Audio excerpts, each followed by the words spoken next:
Hey, Molly. So what's going on with Steve's funeral? Oh, hey, Dad. Perfect timing. I've been meaning to talk to you. If you've got something planned, then hurry up and tell me when it's gonna be. Unlike some people I know, I have a life. Yeah, I was just about to send you the details. The visitation is going to be this Friday from 6 p.m. to 8 p.m., and the funeral will start at 1 p.m. the next day. Got it. Hey, Dad? I'm only saying this because I remember what happened at Mom's funeral, but please, Dad, can you please not make any inappropriate comments about your business relationships at Steve's funeral? Like, about primary contractors and subcontractors and all? What are you saying? Well, your company doesn't have any direct connections with my husband's company, but you do share some of the same clients, right? Basically, there are probably going to be some people at the funeral from companies that you've met before and do business with. So before you come, I'd just like you to keep in mind that anything inappropriate that you say or do at Steve's funeral will probably have a much bigger impact than what you did at Mom's funeral. I don't get it. What's your problem? I mean, you have this thing about business relationships. Like primary contractors are the most important and subcontractors are just underlings or something. Yeah, and? Your point? People need to know their place in this world. Yes, that's certainly true about some things. But you're choosing a very specific and very, outdated issue to focus on, is what I'm saying. Remember, my husband's parents lost their son when he was just 25 years old, and the funeral is supposed to be a place where they can say their proper goodbyes and find some sense of peace. Please, Dad, I'm begging you, don't go saying anything untoward to them during the funeral, okay? Dad? I was very explicit when I talked to you before. Would you mind explaining why you screamed, "Know your place, peasant," at the representative of one of your client companies and kicked him out of the church? Huh? Oh, you mean that little upstart from Arthravale Manufacturing? That pathetic little factory outside of town? That place is a subcontractor of one of my subcontractors. We got a big deadline coming up. Who does he think he is showing up at a funeral when the only reason he even exists is to meet that deadline? I don't believe this. Oh yeah, and about your husband. Just because he went and kicked the bucket doesn't mean I'm gonna let you live off my money again. You got that?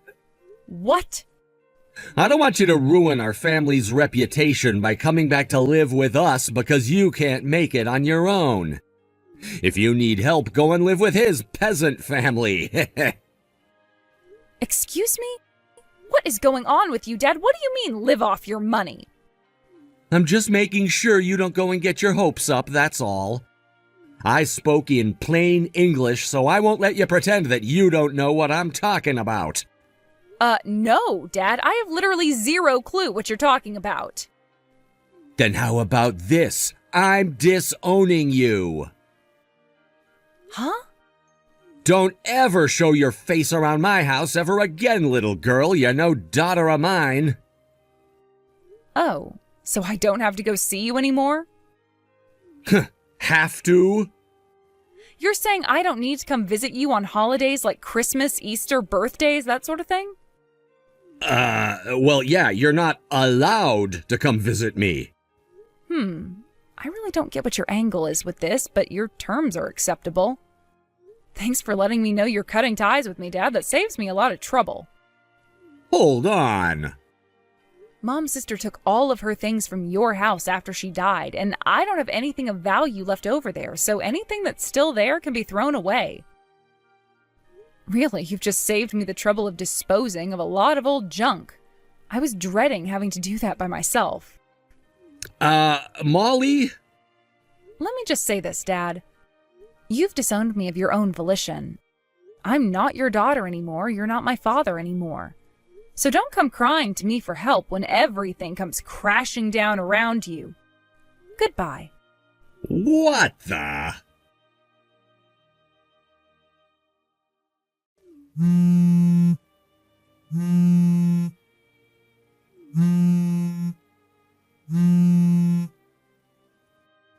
Hey, Molly!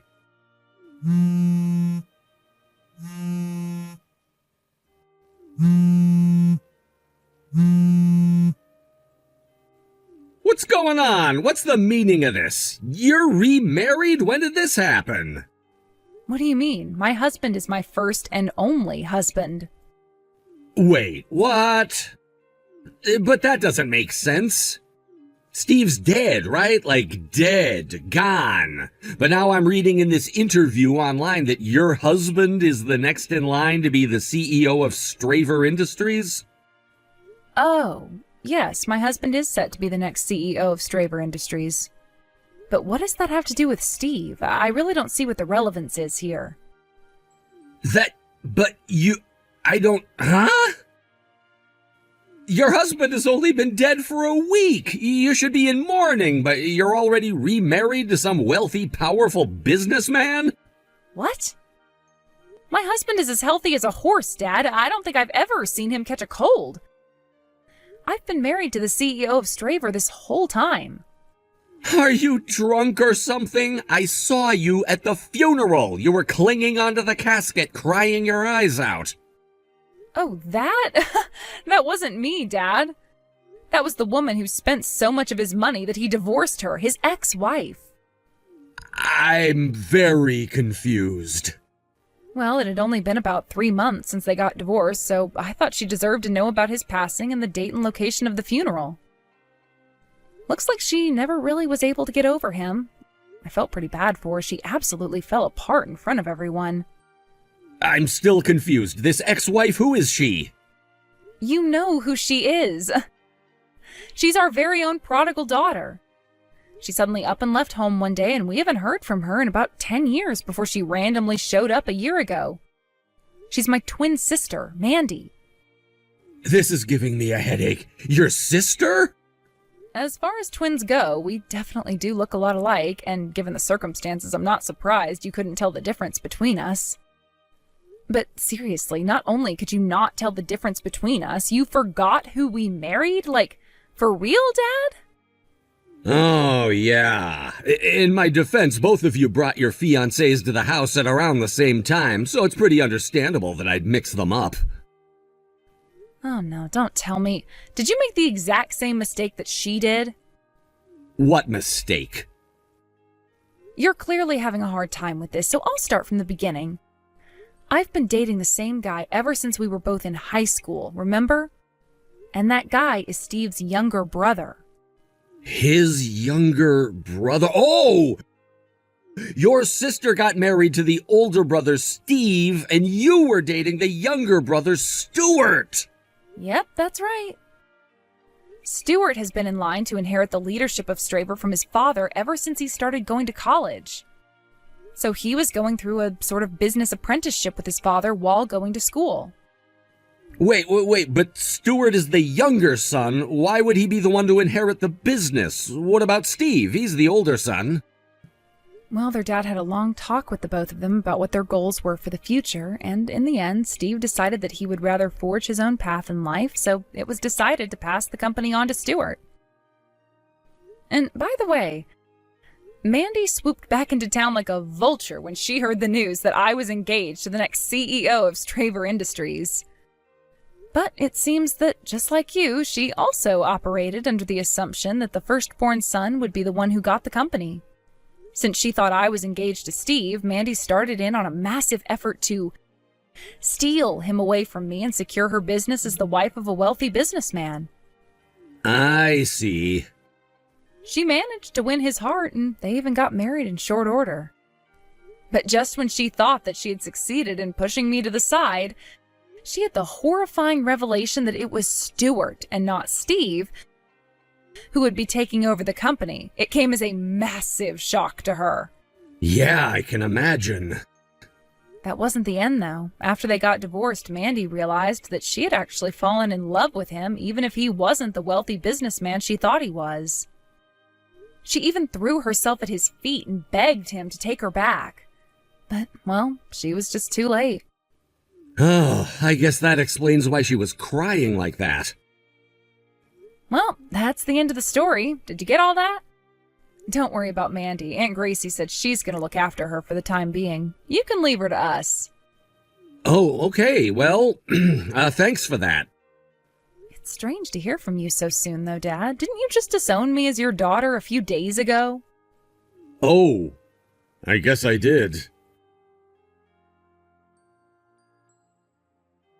Hey!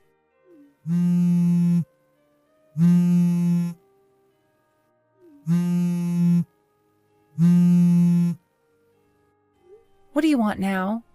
It's about my subcontractor, Arthravale Manufacturing. Okay, what about them?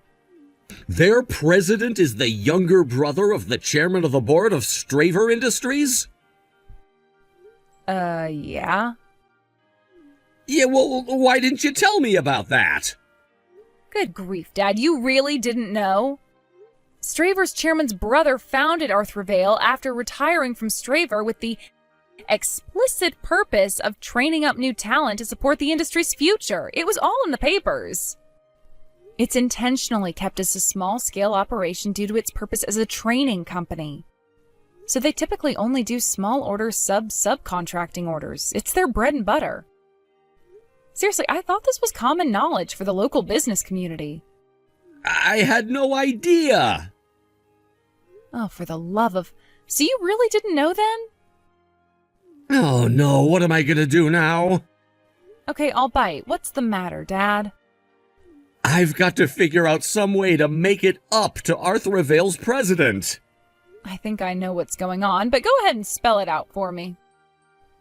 I've been getting call after call from clients the last few days saying they're cutting off our business relationships.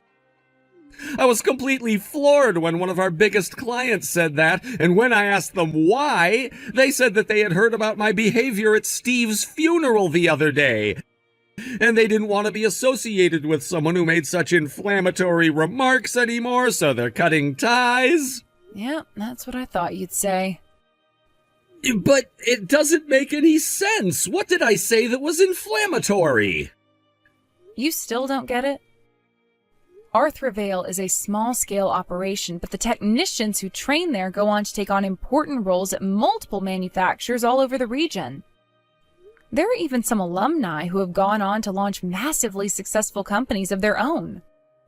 Wherever they end up, though, the common thread between everyone who works at Arthravale is that they are fiercely, passionately loyal to the company. Which brings us to the question of what was so inflammatory? At the funeral for a young man who died at 25 years old, you shouted at an Arthravale representative as if you were some kind of medieval noble lording over the local serfs. You ticked off a lot of people that day, and given how loyal Arthravale alumni are, it's only reasonable that the ones in position to do so would make moves against you and your company. Oh no. I had no idea what sort of place Arthravale was. If I had known, I never would have said those things about them. You shouldn't have said those things regardless of who you were saying them about. Have you no common sense? Of course I do. No, Dad. The way you're responding to this is basically proof positive that you do not. If you did, you wouldn't have put yourself in this position in the first place. Come on, Molly, you've got to do something about this. Huh? Why should I? Isn't it obvious you're married to one of the most influential business families in the state? That makes me the father-in-law of the next CEO of Straver Industries. I'm in a way stronger position than the president of Arthravale. If I use my relationship with you as leverage, I can get that old geezer to do anything I want. You can save my company. I hate to tell you, Dad, but I doubt that would work even if I tried. Why, though? Because it's not just my husband. The entire corporate philosophy of Straver is uniting with firms both big and small within the industry to form a mutual support network. In short, they hate businessmen like you. No. You really have no ground to be complaining to me in the first place. Please, Molly, can't you do something? It doesn't have to be out in public, can't you? Just kind of give him a subtle threat behind closed doors? No, I'm not a jerk, but seriously though, did you forget again that you disowned me? That's not important right now.